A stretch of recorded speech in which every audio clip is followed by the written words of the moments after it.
you can see a map. We can't find any nation states that we know today in this 18th century map, isn't it? Why was that? Because in order to make a nation state, those people never had a common identity, common culture or common tradition, even not a common language or ethnic group. So, in order to understand the European nationalism, firstly we need to understand the structure of the European society. Along with that, we need to know what is liberal nationalism, what is conservatism, as well as revolutionaries. The European society had two classes, aristocracy and peasants. Though this aristocracy was numerically less in number, they were the dominant group. They were the landlords who owned estates and spoke the French language for diplomacy. Whereas the peasants were the majority group, but they were the landless people who were worked in the field of others. In the western part of Europe, we can see the tenants and small owners. In the central and eastern part, we can see they were like serfs. So it's clear that the European society or the structure of the European society was clearly unequal in nature. In England, by the mid of 18th century, the industrialization brought out. And it came to Germany and France by the 19th century only. As an after effect of this industrialization, a new social class or social group started to emerge, including the businessmen, industrialists and professionals. So, this was among these middle class who are educated and financially independent, the concept of nationalism firstly started to emerge. Why? Because they have everything except a social status. In the social hierarchy, they were in the down. So, they started to uprise for the political freedom or equality. The whole idea of nationalism was closely associated with the concept of liberalism. Let's check what is that. The word meaning of liberalism means free, and it came from a Latin word liber.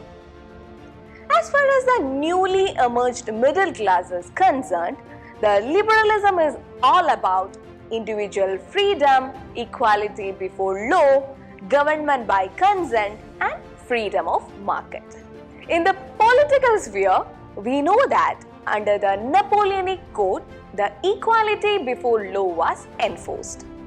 But in the case of universal suffrage, this was not applicable. Women and men without property was excluded from voting right.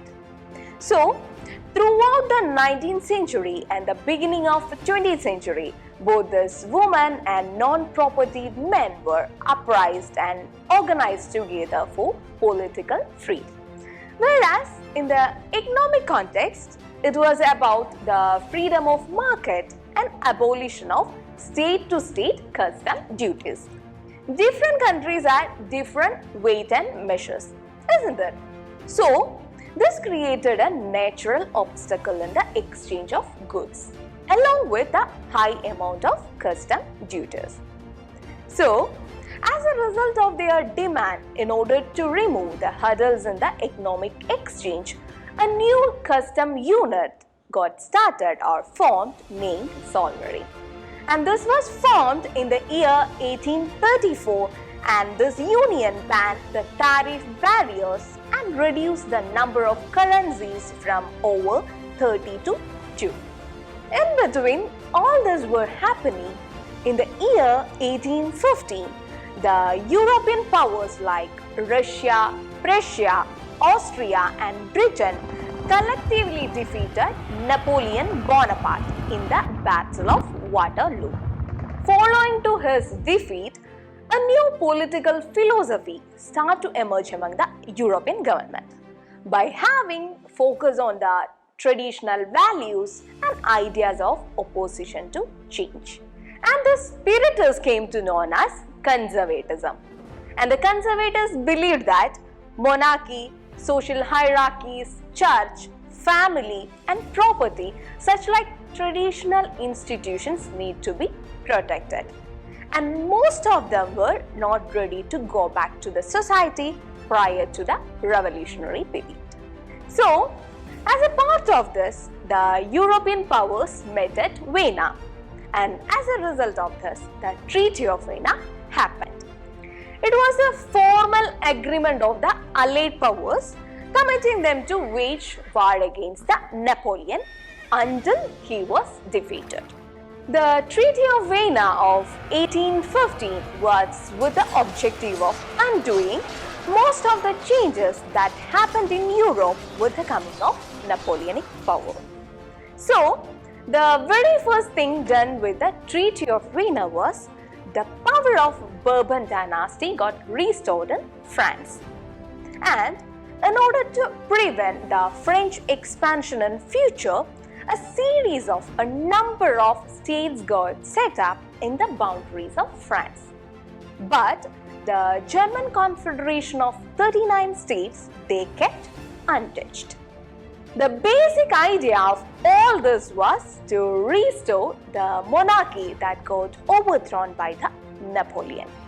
In 1850, number of secret societies started to form in European states in order to train these revolutionaries as well as for spreading the idea of liberalism and nationalism. And these revolutionaries, were the sections, those who opposed the monarchy that got established with the Vienna Congress, and they fight for the liberty and freedom. So, spreading the idea of nationalism, opposing the Treaty of Vienna, and fight for freedom and liberty were the major objectives of the revolutionary group. Giuseppe Mazzini was one such Italian revolutionary who was born in Genoa in the year 1807, and he was a member of the secret society Carbonari.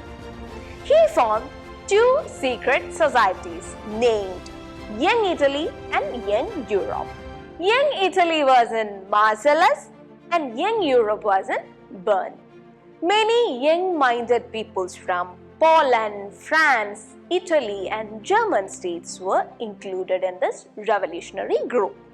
And the main agenda of this group was unification of Italy into a republic.